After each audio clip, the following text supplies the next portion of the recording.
Exercise 1.4, question number 3. If A and B are two sets such that A is a subset of B, then what is A union B?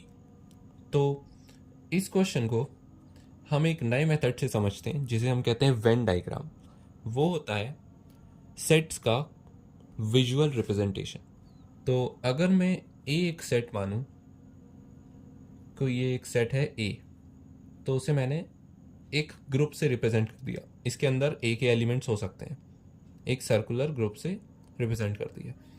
और B भी एक set मानूं, और क्योंकि इसमें दिया है कि ए बी का सबसेट है, तो मैं बी को थोड़ा सा बड़ा सेट मान लेता हूँ।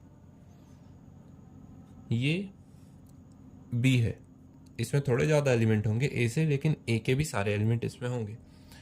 लेकिन इस तरीके से रिप्रेजेंट करने में हमें क्या समझ में आ रहा है कि ए सेट अलग है और बी सेट अलग है, इनमें कोई रिलेशन फिलहाल नहीं दिख रहा। लेकिन हमें जो रिलेशन गिवन है उसमें बताया गया है कि ए बी का सबसेट है। इसका मतलब ए के सारे एलिमेंट्स बी के अंदर होने चाहिए, लेकिन यहाँ तो ए के सारे एलिमेंट्स बी से बाहर हैं। हमें इन सभी एलिमेंट्स को बी के अंदर करना है। तो अगर मैं बी सेट दोबारा बनाऊँ, थोड़ा और ऐसे जूम करके, और उसके अंदर मैं ए सेट को बना दूँ कुछ इस तरह, तो क्या मैं कह सकता हूँ कि ए के अब सारे एलिमेंट्स बी के अंदर आ गए, और ये जो सेट ए है वो बी का एक सबसेट हो गया, क्योंकि ए के सारे एलिमेंट्स बी में है और बी में एक्स्ट्रा एलिमेंट्स भी हो सकते हैं। तो अब ये पूछ रहा है what is A union B.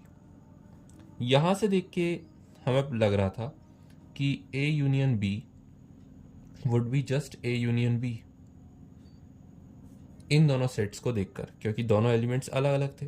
लेकिन इस कंडीशन के बाद हमें ये पता चल गया कि अगर ए और बी दोनों का यूनियन ले, तो बी के सारे एलिमेंट्स उसके साथ ए के सारे एलिमेंट्स, फॉर एग्जांपल बी में है B1, B2, B3 and so on. ए में है A1, A2, A3 and so on. ये सारे ए के एलिमेंट्स हैं, लेकिन ये सारे एलिमेंट्स तो बी में भी है इस सेट के अकॉर्डिंग, क्योंकि ए जो है वो बी का सबसेट है। तो इन सभी एलिमेंट्स को हमें बी में भी लिस्ट करना होगा, A1, A2, A3 and so on. तो ए और बी के यूनियन में रिपीटेड एलिमेंट्स तो सिंगल टाइम आएंगे। इसका मतलब A union B would be nothing but A and B के सारे एलिमेंट्स विच इज बी, क्योंकि बी के अगर हम सारे एलिमेंट्स लिख देंगे तो उसमें ऑटोमेटिकली ए के सारे एलिमेंट्स कवर हो जाएंगे। तो इन दोनों का यूनियन बी ही होगा। और यहाँ से हमें देखकर भी पता चल रहा है कि इसके एलिमेंट्स को और इसके एलिमेंट्स को अगर साथ में लिखेंगे तो ओवरऑल वो बी सेट के ही एलिमेंट्स होंगे। Therefore A union B is B when A is a subset of B.